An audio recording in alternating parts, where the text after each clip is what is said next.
Next this evening, we can reveal that more than 800 Afghan refugees have now arrived here in the East Midlands. They've all been evacuated from Kabul because a family member used to work for the British there. Well, our social affairs correspondent Jeremy Ball is in Newark tonight. Good evening to you, Jeremy.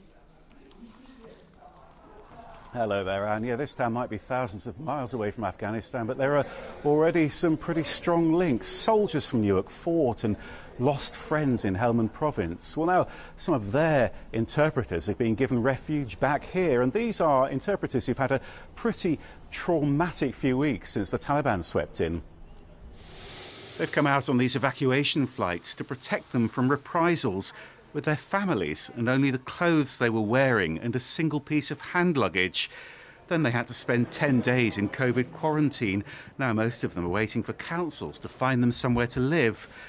This photo was tweeted by Newark's MP. Here Robert Jenrick's meeting Ahmadullah and his daughters. Ahmadullah worked with British forces in Helmand. They're one of hundreds of families who've now been relocated to this region.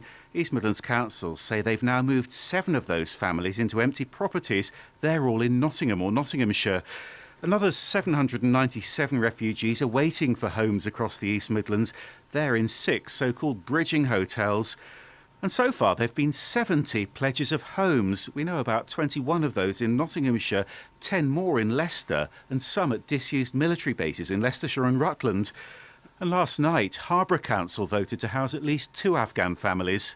Why we're doing it? Because it's the right thing to do. These people have worked for the UK Armed Forces, UK government for perhaps up to 20 years. We have been absolutely inundated with people saying, what can we do? How can we help? Do you need us to do more? It does seem to be the right thing to do, doesn't it? But it is a big ask for councils. It is, Anne, and I think the real challenge is going to be helping so many families all at once, because initially they are going to need a lot of help. They'll need school places. At first, they're going to need some financial support. And remember, this is one of 2 schemes. There's a resettlement scheme for Afghan refugees about to start as well. The government, though, says, look, these numbers are manageable. We're talking about a handful of families in a typical district council area.